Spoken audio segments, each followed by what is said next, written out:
kembali lagi di Cerita Cinta Channel. Jangan lupa like, comment, and subscribe ya. Terima kasih. Hari yang cukup melelahkan bagi Karamel. Meski sangat lelah, dia sangat bangga karena beberapa hari ini ada beberapa orang yang membeli banyak ponsel melalui dirinya. Itu artinya Kara akan mendapatkan banyak bonus bulan ini. "Karamel, kamu mau pulang?" tanya seorang laki-laki yang menjadi teman kerja Kara. "Iya, Dev, kenapa memangnya?" Kara berbalik dan menatap laki-laki jangkung itu. Mungkin tingginya sama dengan Aska. "Kalau butuh tumpangan, bareng aku aja naik motor daripada naik angkot," ajak laki-laki bernama Devan itu. Kara ingin menolak, tapi sebagai karyawan baru yang sebenarnya memang butuh tumpangan, membuatnya aneh jika menolak kebaikan teman kerjanya. "Gimana ya, sebenarnya aku..." "Udah, cuma antar aja, nggak akan marah pacar kamu," kata Devan yang langsung menyodorkan helm pada Karamel. "Ih, siapa yang punya pacar?" balas Kara sambil cemberut. Tapi dia menerima helm pemberian Devan dan akhirnya naik ke boncengan motor metik milik laki-laki itu. Berboncengan dengan motor, Kara seolah kembali mengingat masa-masa bersama Aska. Motor Devan sama persis dengan motor yang dimiliki Aska, yang saat itu menjadi pertama dan terakhir mereka berboncengan. Kara terdiam memikirkan hubungannya dengan Aska. Dia sangat sadar bahwa saat ini ada jarak yang sangat panjang yang ia ciptakan dalam pernikahan yang baru seumur jagung itu. Aska terus berusaha mendekatinya, meskipun dia enggan mengikis jarak antara mereka. Mungkin dia berdosa, tapi luka hatinya belum sembuh, dan itu membuat dinding yang melindungi hatinya semakin tinggi. Sulit bagi Kara memaafkan Aska karena dia mendengar sendiri ucapan suaminya yang mengatakan tidak ada yang bisa menggantikan sang mantan di hatinya. Sepanjang jalan hanya melamun, membuat Kara tidak sadar saat Devan menanyakan di mana tempat tinggalnya. "Melamunin apa sih? Dipanggil-panggil gak dengar?"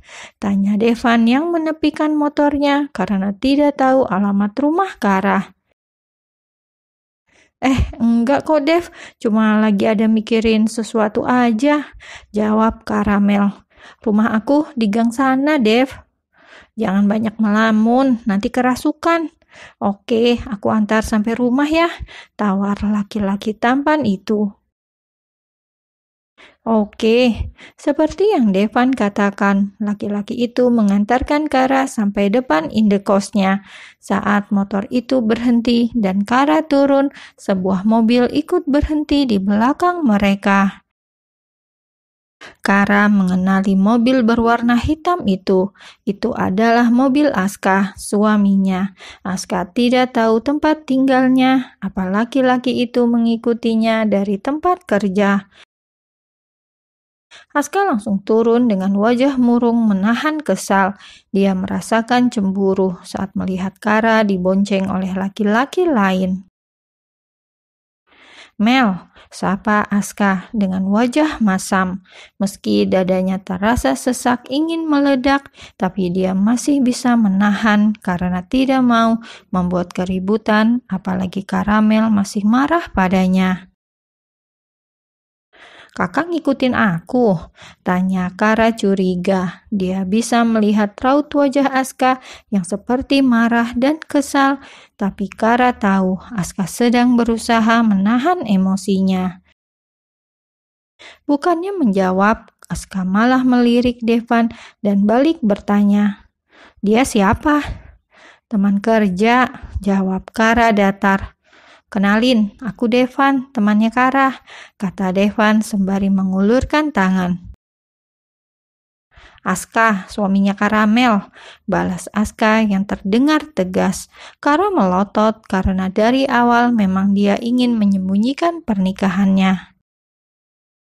Devan, makasih ya udah antar aku sampai rumah. Maaf, aku ada urusan sama Kak Aska sebentar, ucap Kara sebelum Devan bertanya dan tahu lebih jauh tentang hubungan pernikahannya yang sedang bermasalah. Oke, sampai ketemu besok, Kara. Devan menyalakan lagi mesin motornya sembari melirik Aska. Setelah Devan pergi, Kara langsung memasang wajah datar dan bertanya pada suaminya, "Ada apa kakak kesini?" Suara Kara terdengar lebih dingin, sangat berbeda dengan suaranya saat masih ada Devan. "Aku gak suka kamu jalan sama cowok lain. Biar bagaimanapun aku masih suami kamu, Mel," jawab Aska terus terang. "Aku cuma diantar pulang, bukan jalan dalam arti kencan," balas Kara. Aska menghela nafas berat. Rasa cemburu di hatinya bisa saja semakin merenggangkan hubungannya dengan Kara, dan niat Aska memperbaiki hubungan akan sia-sia. "Iya, aku tahu, Mel. Tapi tetap saja aku cemburu. Tadinya aku cuma pengen lihat kamu sebentar. Tapi pas lihat kamu dibonceng sama cowok, spontan aja aku ngikutin kamu. Maaf," ucap Aska terdengar penuh sesal.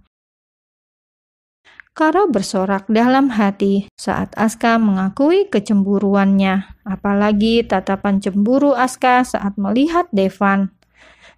Iya, nggak apa-apa," respon Kara membuat Aska mengelus dada.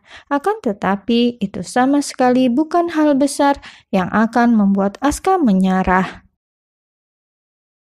"Mel, punya kopi? Aku kangen kopi buatan kamu," kata Aska, berharap bisa mempunyai waktu lebih lama bersama Kara.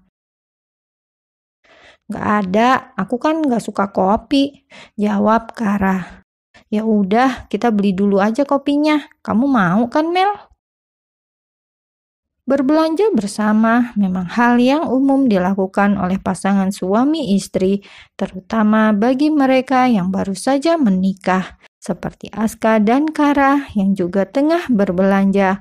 Mereka saat ini berada di sebuah minimarket yang tak jauh dari tempat tinggal Karamel. Kara hanya mengambil kopi yang dulu biasa ada di dapur Mama Dita. Akan tetapi, Kara memenuhi keranjang belanjaan itu dengan banyak camilan sampai membuat Kara terheran. "Mel, kamu mau makan es krim gak?" tanya Aska sembari mengajak Kara menuju kotak pendingin yang berisi macam-macam es krim. "Katanya mau bikin kopi, kok malah makan es krim?" tanya Kara bingung. Aska tersenyum menatap Kara sebelum akhirnya kembali mengalihkan pandangan pada berbagai macam-macam es krim itu.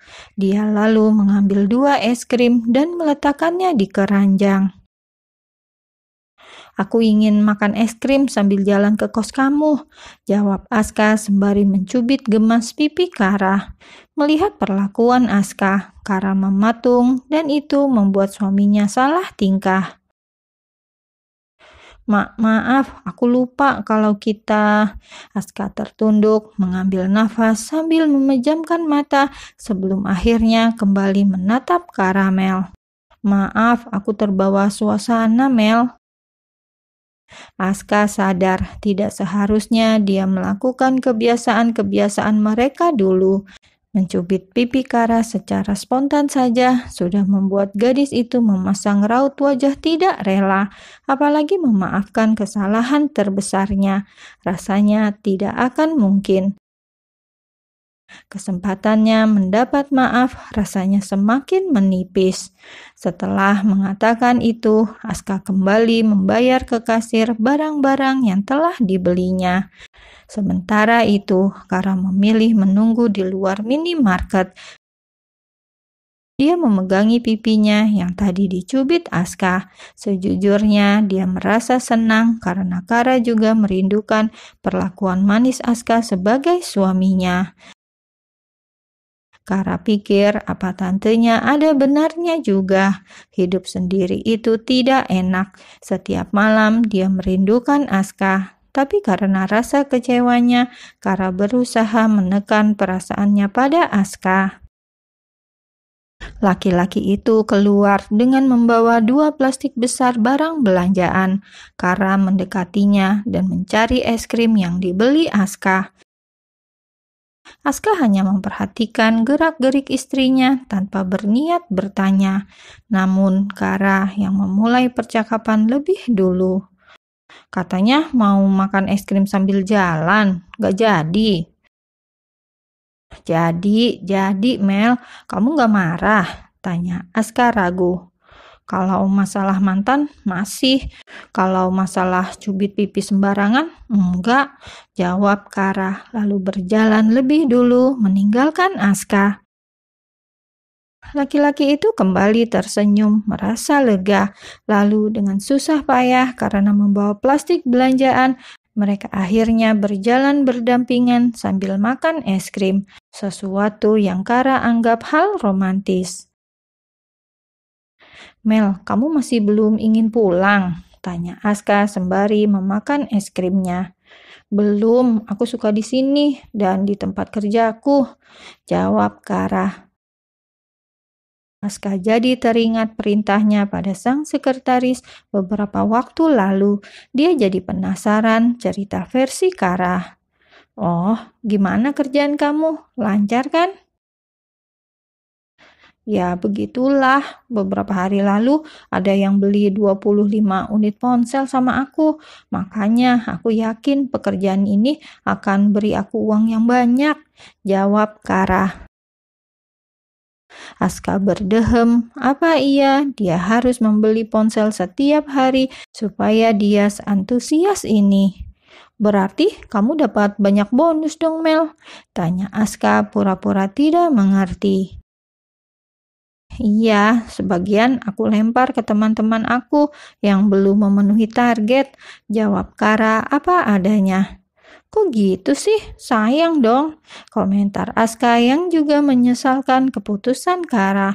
Padahal dia berharap Kara akan mendapat banyak bonus dan bangga. Ya, namanya teman. Lagian semua orang memiliki kesempatan yang sama untuk menikmati kerja keras bersama kan? Aska merasa bangga sekaligus sedih dengan pemikiran Kara sekarang. Baru beberapa minggu mereka berpisah, tapi pikiran Kara bisa sedewasa ini.